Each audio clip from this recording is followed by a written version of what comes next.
ओम श्री साईनाथाय नमः। Good morning, Sai morning. आइए शुरू करते हैं आज का नया दिन। आइए मिलकर प्रार्थना करते हैं, अरदास करते हैं। बाबा के श्री चरणों को स्पर्श करके, बाबा का आशीर्वाद लेकर, बाबा का दीदार करते हुए आज इस नए दिन की प्यारी सी शुरुआत करते हैं। मैं आशा करती हूँ कि आप सभी लोग स्वस्थ होंगे, मस्त होंगे। और आइए मिलकर अपने लिए, अपनों के लिए और उन सभी भक्तों के लिए जिन्हें हम कभी मिले नहीं, कभी देखा नहीं, सिर्फ एक एहसास जो बाबा ने बना दिया है, उसी एहसास पर विश्वास करते हुए आइए सबके लिए प्रार्थना करते हैं। बाबा से कहना है कि बाबा, आपके आशीर्वाद से हमें एक नया दिन फिर मिल गया है। इस ज़िंदगी को जीने के लिए एक नया दिन फिर मिल गया है। हे देवा, आपने मुझ पर बड़ी कृपा की है। आपकी मुझ पर बहुत रहमत है, जिस रहमत से मैं आपसे हर रोज़ प्रार्थना करती हूँ या करता हूँ। बाबा, आपने मुझे बहुत कुछ दिया। मैं बहुत सौभाग्यशाली हूँ। मेरे पास सब कुछ है। मेरे पास वो हर चीज़ है जिसकी मुझे ज़रूरत है। मेरे पास वो हर सुख है जो मैं पाना चाहती हूँ। मेरे पास तुम हो। मुझे किसी भी प्रकार की कोई आवश्यकता नहीं है। बस आप हम सबके जीवन में अपनी कृपा सदैव बनाए रखिएगा बाबा। मैं जिस भी हाल में रहूं, बस तुम्हारा नाम स्मरण हर पल, हर घड़ी करता रहूं या फिर करती रहूं। मैं कभी भूलूं ना और हमेशा आपका बना रहूं। हे प्रभु, जाने अनजाने में हम सबसे कोई ना कोई गलती हो ही जाती है। हम नहीं चाहते फिर भी गलती हो जाती है। इसीलिए कृपा करना कि कोई ऐसी गलती ना करें जो किसी का दिल दुखा दे। कोई ऐसी गलती ना करें जो किसी के लिए दुखदाई हो जाए। कोई ऐसी गलती ना हो जो किसी के जीवन में कोई समस्या खड़ी कर दे। जो करूं, जब करूं, जहां करूं, जैसे करूं, वो अच्छा ही हो। हर कार्य एक शुभ दिशा की तरफ लेकर जाता हो। हर कार्य एक शुभ संकेत देता हो। बस इतनी कृपा दृष्टि सदैव हम पर और इस पूरे परिवार पर बनाए रखिएगा। कुछ मिले तो साईं साईं, कुछ ना मिले तो भी साईं साईं। बाबा के सिवा कुछ नहीं है मेरा। बाबा है तो सब कुछ है, साईं नहीं तो कुछ भी नहीं। बस हम इतना जानते हैं, इतना ही सीखा है और इतना ही बता पाते हैं। बाकी तो ये माया, ये दुनिया, ये सृष्टि, ये प्रकृति सब कुछ साईं का है। वो तो ब्रह्मांड नायक है। वो तो सब जगह है, कण कण में है। जहाँ मैं हूँ वहाँ पर भी वो है, जहाँ पर मैं नहीं हूँ वहाँ पर भी वो है। तो बस ऐसे दयालु कृपालु मेरे साईं जी के चरणों में बारंबार प्रणाम करते हुए, हे प्रभु, हम हर रोज़ अरदास करते हैं, प्रार्थना करते हैं। इसलिए नहीं कि हमारी प्रार्थना से सब कुछ ठीक हो जाता है, नहीं, इसलिए कि तुम उस हर दिल की सुनते हो जो दया से भरा होता है, जो दूसरों के लिए सोचता है, जो दूसरों की फ़िक्र और दूसरों की परवाह करता है। आप सबसे पहले उसकी सुनते हो। इसीलिए मेरे मालिक, हम जब प्रार्थना करते हैं तो सच्चे हृदय से करते हैं कि जो लोग भी इस प्रार्थना में शामिल हैं या फिर जो लोग तकलीफ़ में हैं, जो ये विश्वास रखते हैं कि हाँ, इस प्रार्थना से हमारे बाबा हमारी ज़रूर सुनेंगे। बस उनकी श्रद्धा की लाज बनाए रखना बाबा। हम किसी की धन से सेवा नहीं कर सकते, तन से नहीं कर सकते, तो मन से तो कर सकते हैं। ये मन की सेवा हर दिल तक, हर ज़िंदगी तक ज़रूर पहुंचाना और सबकी स्वास्थ्य को, ज़िंदगी को, चाहे उनकी कोई भी परेशानी है, उसको ठीक करना मेरे साईं। और एक बात बताऊं आपको, कई बार ये जो मेरे साईं हैं ना, यही हमें दुविधा में डाल देते हैं। इतनी परीक्षा लेते हैं कि देखते हैं कि देख, ये भटकता है कि नहीं भटकता है। लेकिन नहीं साईं, हम भटक चुके हैं, अब संभल के आए हैं। जिसे तुमने संभाला है और जिसे तुम संभाल लो वो फिर कभी नहीं भटकता साईंनाथ। जय हो। तो चलिए, आइए इन्हीं के चरणों में रखते हैं कुछ अरदास को, विश्वास के साथ, श्रद्धा के साथ और सबूरी के साथ साथ। ठीक है, हम कुछ नहीं करते, करने वाले बाबा हैं। जो दुख में चल रहा हो, हे प्रभु, यदि कोई सच्चाई से चलता है फिर भी उसे दुख मिलता है, तो आप उसके सहारे बनना, दया करना, रहम नज़र करना, सबकी श्रद्धा के इलाज रखना, सब पर रहम नज़र करना, सबका जो भी किसी को परेशानी हो, समस्या हो, हम आपसे प्रार्थना करते हैं देवा, सबकी परेशानियों को हल करना, सबका भला हो, सबकी इच्छा पूरी हो, सब खुश रहें। और जो भी लीला शेयर कर रहे हैं उनका भी बहुत बहुत शुक्रिया, क्योंकि आपकी शेयर की गई लीला से बहुत शिक्षा मिलती है, बहुत कुछ सीखने को मिलता है, बहुत अच्छा लगता है। तो आइए मिलकर आज की लीला को सुन लेते हैं। अनु बेटा जी, जय साई राम मेरे पुत्र जी। बेटा जी, सबसे पहली बात कि आपकी जितनी भी तारीफ करो उतनी कम है। आपने पूरे साईं परिवार को इतना बड़ा बना दिया कि सब एक दूसरे से जुड़ गए हैं, कि जैसे एक परिवार ये भी हमारा है। रोज इंतजार होता है कि आज प्रेयर सुनेंगे, साईं के 11 वचन सुनेंगे अन्नू के मुंह से। बेटा जी, अब आपको हमेशा खुश रखे, अच्छा परिवार आपको मिले बेटा। बेटा जी, 15 तारीख को शनिवार को रात को मेरे दोते का, मेरी बेटी के बेटे का, शिवम का, रात को 12 बजे पानीपत में टूल टैक्स पे बहुत ज़बरदस्त एक्सीडेंट हुआ। बाइक पे था, उसके पीछे उसका दोस्त भी बैठा था। दोनों जैसे टूल टैक्स पे गए हैं बेटा, पता नहीं चला आगे कोई पत्थर आ गया, पत्थर से जैसे टकराई बाइक, थोड़ा आगे उछल के गया, उससे उछल के जाके फिर वो आगे जाके पड़ा वहाँ पे जो खंबे वगैरह थे। बेटा जी, वो सीन जो था ना, इतना भयानक था कि 2 दिन हमने बहुत गंदे निकाले बेटा। खूनो खून लड़का हो गया। जो पीछे बैठा था श्रवण, उसके दोनों हाथों में पट्टियाँ थी, उसके दोनों हाथों में चोट लग गई, जिसकी वजह से उसके हाथ में बाद में पट्टियाँ और प्लास्टर चढ़ा। पर उस लड़के की इतनी हिम्मत देखो बेटा, कि उसने शिवम को उठाया, उसकी बाइक वहाँ पे खड़ी थी, बाइक को उसने लॉक लगाया और चाबी अपनी जेब में डाली।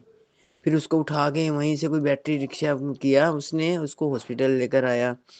हॉस्पिटल लाके फिर उसने उसके घर वालों को सबको फ़ोन किया। हमें जैसे यहाँ पे सबको पता चला, हमारे यहाँ तो सबको तसल्ली पड़ गई। बेटा जिस हाल से फिर मेरे छोटे दोते ने, उसके छोटे भाई ने मुझे वीडियो कॉलिंग करके दिखाया, मुझे पिक्चर खींच के भेजी। आप मानोगे नहीं बेटा, 2 दिन हम सबका बहुत बुरा हाल था, कि जिस कंडीशन में ये हॉस्पिटल आया, डॉक्टर ने रोहतक रेफ़र कर दिया। अब जैसे एक्सीडेंट में पुलिस आ जाती है, तो पुलिस वालों ने कहा जी आप मैडम जी आप यहीं पे आसपास किसी हॉस्पिटल में ले जाओ, इसकी हालत बहुत ख़राब है, 2 घंटे लग जाएंगे रोहतक पहुंचते हुए। फिर हमारे यहाँ ही प्रेम हॉस्पिटल है, वहाँ ले गए, उन्होंने वेंटिलेटर पे डाल दिया। ये सांस भी लेता था, खून फेफड़ों में जाता था, जो इसके लिए ख़तरनाक था। इसके जो हाथ पैर भी थे उन्होंने बांध दिए पलंग के साथ भी, जैसे ये दर्द से करा रहा था। मतलब उस टाइम बहुत कंडीशन गंदी थी। फिर डॉक्टरों ने ये भी तक बोल दिया कि इसकी जीभ कट गई है, अभी ये हकला के बोलेगा। तो जैसे मेरी छोटी बेटी भी थी, इसकी वही जो मम्मी पापा थे उनको हमने नहीं बताया, क्योंकि डॉक्टर ने ये बोला है। उसकी बड़ी सिस्टर थी सुरभि, उसको पता था। पर उसकी जो बहन सुरभि है, उसने लड़का बनकर पूरा संभाला, डॉक्टरों का, घर का, बाहर का, सारा अपने भाई का, सब में। आईसीयू में भी वही जाती थी ज़्यादा। अब जैसे आज से शनिवार रात को दाखिल हुए, अगले दिन इतवार को मुझे सुरभि के फ़ोन आए बार बार, नानी जी आप आओ, बभूति लेकर पाठ करके शिवम को लगाओ। क्योंकि बेटा मेरे पूरे परिवार में, क्या मेरे आस पड़ोस में सबको पता है कि मैं साईं की कितना मानती हूँ और साईं की बभूति का कितना करिश्मा है।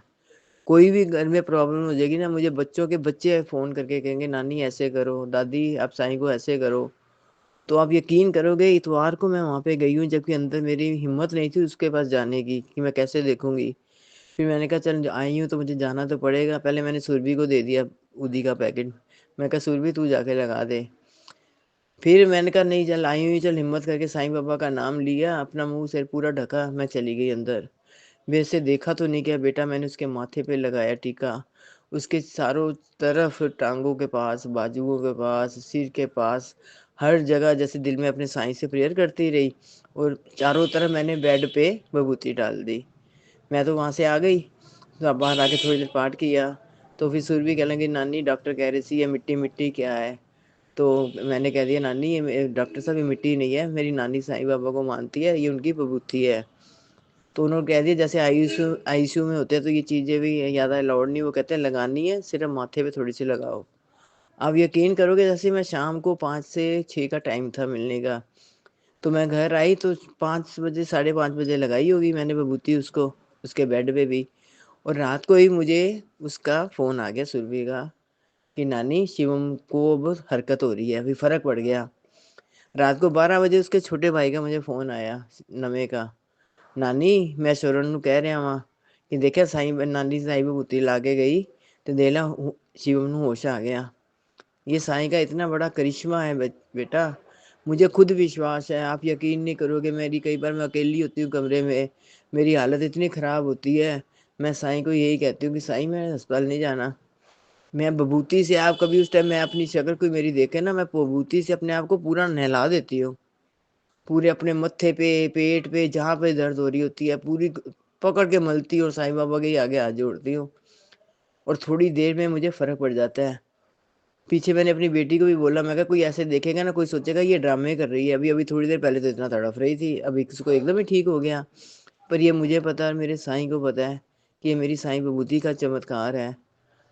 बेटा जी, अब जैसे अब आज वार्ड में भी आ गए हैं। अब उसको वार्ड में शिफ्ट किया है। बस आप साईं दीदार परिवार में प्रेयर में सब मिलकर शिवम की तरफ से प्रार्थना करना कि साईं बाबा जी उसको जल्दी ठीक कर दो, उसका चेहरा भी ठीक हो जाए, कोई टाँकों वगैरह के निशान ना रहे उसके चेहरे पे और जल्दी वो घर आए हँसता-खेलता। और दूसरी एक बात बेटा जी, आपको मेरी गिल्टियों के बारे में पता है। आप मेरी तरफ से भी साईं से प्रेयर करना कि मेरी गिल्टियाँ भी जल्दी ख़त्म हो जाएँ। मुझे काफ़ी टाइम हो गया है, साल से भी ऊपर हो गया बेटा, मैं 2 टाइम उधी का जल पीती हूँ। जैसे 2 टाइम मैं जोत धूप बत्ती करती हूँ, पाठ करती हूँ। जैसे ही जोत जलाती हूँ, गिलास में पानी डाल के, उधी डाल के मैं मंदिर में रख देती हूँ। जब तक पाठ करती हूँ, तब तक वो मंदिर में गिलास पड़ा रहता है। इस तरह मैं दोनों टाइम पीती हूँ, क्योंकि मैं इसकी ना कोई दवाई है गिल्टियों की, और मुझे इतना पता है कि मैं दिल में जैसे एक विश्वास सा हो गया। पहले मैं बहुत घबरा जाती थी, कोई और गिल्टी हो जाती थी, डर लगता था, घबरा जाती थी मैं बहुत। मैं साईं को यही कहती थी, साईं बाबा बस दर्द ना होवे। मैनू पता है मैं उदी दा पानी पी रही हाँ, मुझे कुछ नहीं होगा। एक मुझे साईं की उदी पे इतना विश्वास है कि मुझे इतनी श्रद्धा, सबूरी, इतना विश्वास है कि मेरा ये विश्वास जीतेगा। और बेटा मैं जल्दी ही साईं दीदार परिवार में अपनी गिल्टियों की भी लीला सुनाऊँगी कि मेरी गिल्टियाँ ख़त्म कर दी मेरे साईं ने उदी के पानी से। जय साईं राम मेरे पुत्र जी। बस साईं अगे प्रेयर करना और मेरे पूरे परिवार दे उत्ते अपनी कृपा दा हत्थ रखना। जय साईं राम मेरे पुत्र जी। बहुत ही सुंदर लीला आंटी जी आपने हम सबके साथ शेयर करी, बहुत अच्छा लगा। बाकी आप चिंता नहीं करो, बाबा जी आपके साथ हैं, सब कुछ ठीक हो जाएगा। जो परेशानी चल रही है ना, वो भी बाबा जी के आशीर्वाद से आपकी लाइफ से जल्दी दूर हो जाएगी। बस ऐसे विश्वास बनाए रखिए, वो आपके भाई हैं, उन्हें आपकी आपसे ज़्यादा परवाह है, ठीक है। क्योंकि जब बहन मुश्किल में होती है ना, भाई को भी चैन नहीं आता, वो अपनी बहन का बहुत ख्याल रखते हैं। इसीलिए आपके जो साईं भाई हैं ना, ये आपकी बहुत फ़िक्र करते हैं और आपकी लाइफ से सारे दुख को निकाल कर सुख ही सुख डाल देंगे। बस आप ऐसे ही खुश रहिए, स्वस्थ रहिए, मस्त रहिए और बहुत जल्दी आप अपनी गिल्टियों वाली लीला भी शेयर करोगे। ठीक है आंटी जी, बहुत बहुत शुक्रिया। तो आइए मिलकर अब 11 वचनों के साथ दिन की शुरुआत करते हैं। साईं दया करना। ओम साईं राम। जो शिरडी में आएगा आपद दूर भगाएगा, चढ़े समाधि की सीढ़ी पर, पैर तले दुख की पीढ़ी पर, त्याग शरीर चला जाऊंगा, भक्त हेतु दौड़ा आऊंगा। मन में रखना दृढ़ विश्वास, करे समाधि पूरी आस, मुझे सदा जीवित ही जानो, अनुभव करो सत्य पहचानो। मेरी शरण आ खाली जाए, हो तो कोई मुझे बताए। जैसा भाव रहा जिस जन का, वैसा रूप हुआ मेरे मन का। भार तुम्हारा मुझ पर होगा, वचन न मेरा झूठा होगा। आसायता लो भरपूर, जो मांगा वह नहीं है दूर। मुझ में लीन वचन मन काया, उसका ऋण ना कभी चुकाया। धन्य धन्य वह भक्त अनन्य, मेरी शरण तज जिसे न अन्य। अनंत कोटि ब्रह्मांड नायक, राजाधिराज योगिराज परब्रह्म, श्री सच्चिदानंद सद्गुरु साईनाथ महाराज की जय। बाबा की असीम कृपा से आप सभी का दिन शुभ और मंगलमय रहे। इसी प्रार्थना अरदास के साथ प्रार्थना को संपूर्ण करते हैं, दिन की शुरुआत करते हैं। मिलेंगे बहुत जल्द, तब तक के लिए ओम साई राम, जय जय साई राम।